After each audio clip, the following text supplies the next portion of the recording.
नमस्कार, मैं जितेंद्र चतुर्वेदी। बीजेपी में इन दिनों बड़ी हलचल है और उसकी अपनी वजह है। कहीं टिकट कट जा रहा है, कहीं उम्मीदवार ही बदल दिए जा रहे हैं, तो किसी के सहयोगी को ही हटा दिया जा रहा है। तो ये सब चल रहा है, लेकिन अपना जो सरोकार है वो इन मसलों का नहीं है। बात थोड़ा अलग करने जा रहे हैं और उसमें बड़ा महत्वपूर्ण ये है कि जम्मू कश्मीर से जो खबर आ रही है वो वाकई में बीजेपी के लिए बड़ी है। क्योंकि चर्चा चल रही है कि वहां भाजपा सरकार बनाने जा रही है। क्या वाकई में ऐसा होने वाला है? और अगर ऐसा हो रहा है तो परिस्थितियां कौन सी पैदा हो रही हैं, इस पर थोड़ा बात होगी। दूसरा, ये जो 362 वाला मामला है जिसे लेकर इस समय बीजेपी अपने सहयोगियों के साथ जुटी हुई है कि इस आंकड़े तक पहुंचना है, उस बाबत कुछ रहस्य खुले हैं। कुछ तस्वीरें हैं जो बयान कर रही हैं उस किस्से को जिसके जरिए 362 तक ये पहुंच रहे हैं। कुछ बैठकें हैं जो बता रही हैं कि कौन कौन है जो इधर आने के लिए तैयार है। और कई, आप एक तरह से कहें कि गोपनीय बैठकें भी हुई। तो ये क्या है पूरा किस्सा? कौन सा रहस्य है 362 का? कौन पार्टी आ रही हैं और वो चाहती हैं कि सब कुछ मेज के नीचे से हो जाए, अंडर टेबल? तो वो किस्सा जो आया है उस पर भी बात होगी। लेकिन पहले जम्मू कश्मीर चलते हैं। क्योंकि साहब, ये तो आप एक तरह से कहें कि बीजेपी के लिए सबसे बड़ी बात है कि जहां उन्होंने सोचा नहीं वहां उनका मुख्यमंत्री हो जाए। लेकिन तब सवाल ये उठता है कि इनके तो खाली जो है 29 विधायक हैं, तो 29 विधायक में कैसे सरकार बनाएंगे? 95 की विधानसभा है, तो 95 के लिहाज से तकरीबन जो है 49 जो है कहा जा रहा है, 48-49 के आसपास इनको चाहिए।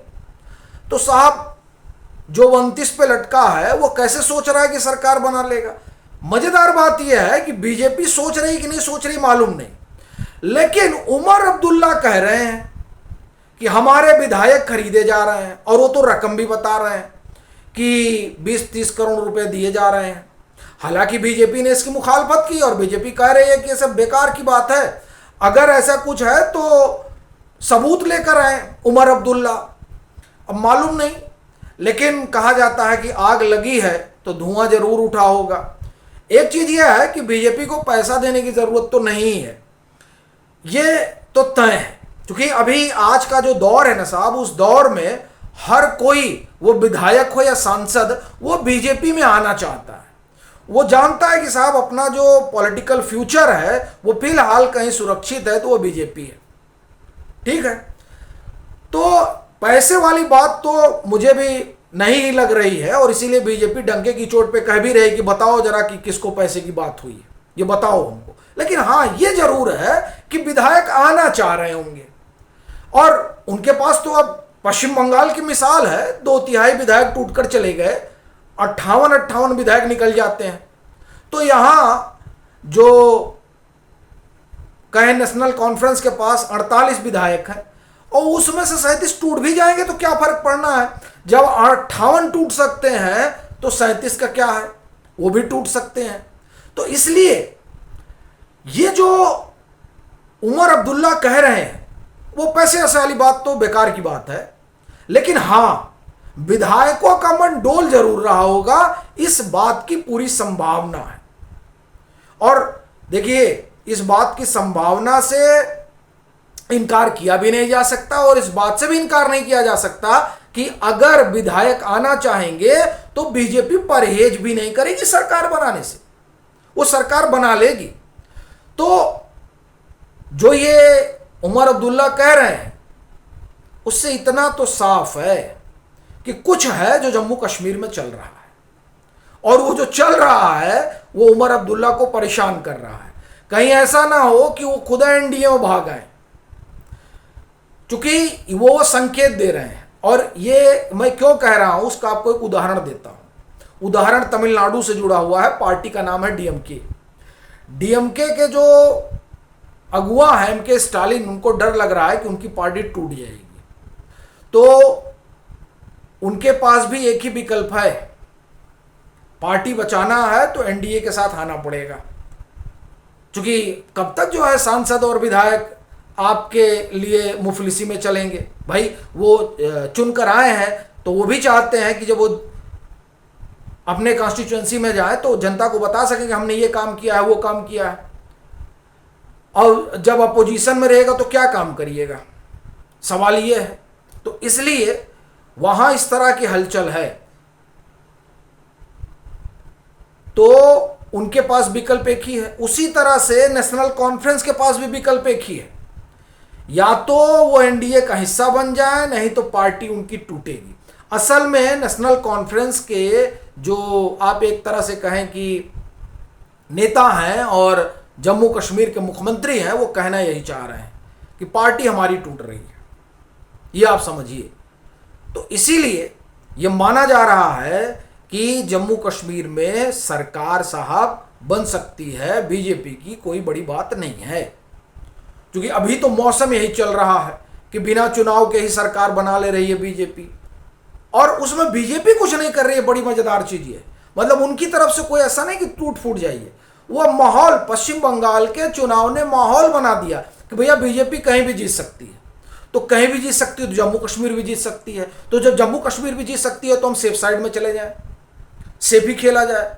तो लोग सेफ खेलने के लिए भाजपा का रुख कर सकते हैं, इस बात की संभावना बड़ी स्पष्ट है। और नेशनल कॉन्फ्रेंस टूट सकती है, इसका सीधा संकेत और संदेश जो है वो नेशनल कॉन्फ्रेंस के दिग्गज दे रहे हैं। अब उन्होंने बहाना बनाया कि खरीद फरोख्त का, उसकी जरूरत नहीं है बीजेपी को, कहीं भी खरीद फरोख्त की जरूरत नहीं है, वो सब ऐसे ही चले आएंगे। देखिए ना, पश्चिम बंगाल में चले आए, यहां देखिए चले आए उद्धव ठाकरे वाले।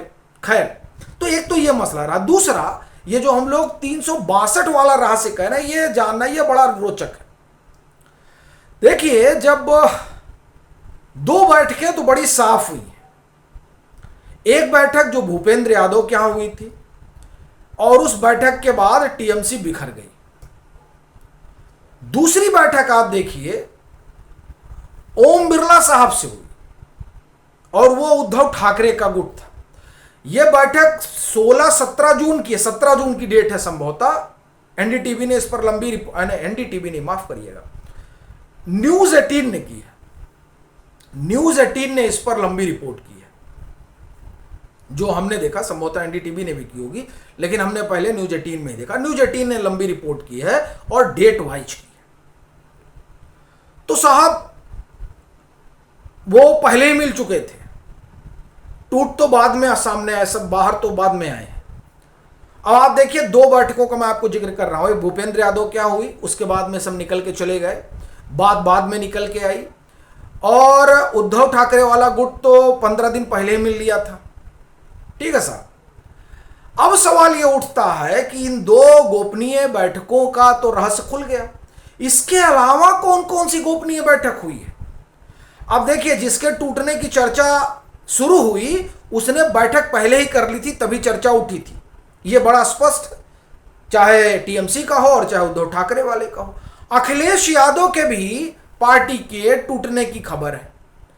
तो क्या अखिलेश यादव के भी सांसदों के साथ गुप्त बैठक हो चुकी है? और यह मानने की पूरी वजह है, और उसका कारण दो बैठकें हमने आपको पूर्व में बता चुके कि ये दो बैठकें हुई हैं, ये अब सार्वजनिक है, और ये बैठकें टूट से पहले हुई थी।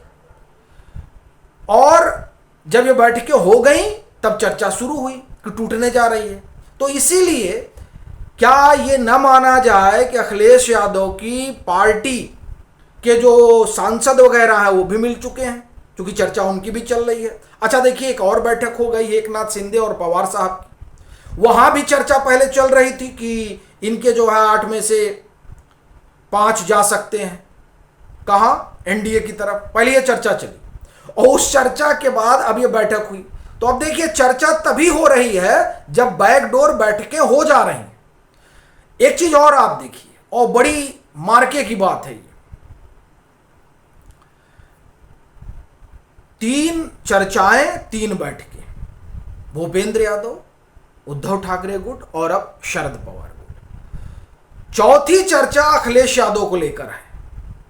ठीक है, यह भी इसका मतलब अंदर खाने सब कुछ हो चुका है। चौथी चर्चा डीएमके को लेकर है, और डीएमके वाली चर्चा सबसे पहले शुरू हुई थी। यानी आप ये कहें कि जब टीएमसी में टूट फूट चल रही थी, आप उससे पहले ही ये चीजें शुरू हो गई थी। कौन? डीएमके वाली।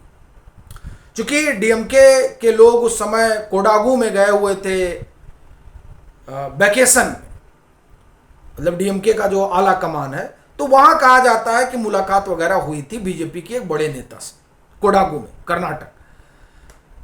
तो कुल मिलाकर ये जो 362 वाली बात हो रही है ना, इन बैठकों और तस्वीरों से बड़ा स्पष्ट है कि वो सब इन लोगों ने जुटा लिया है।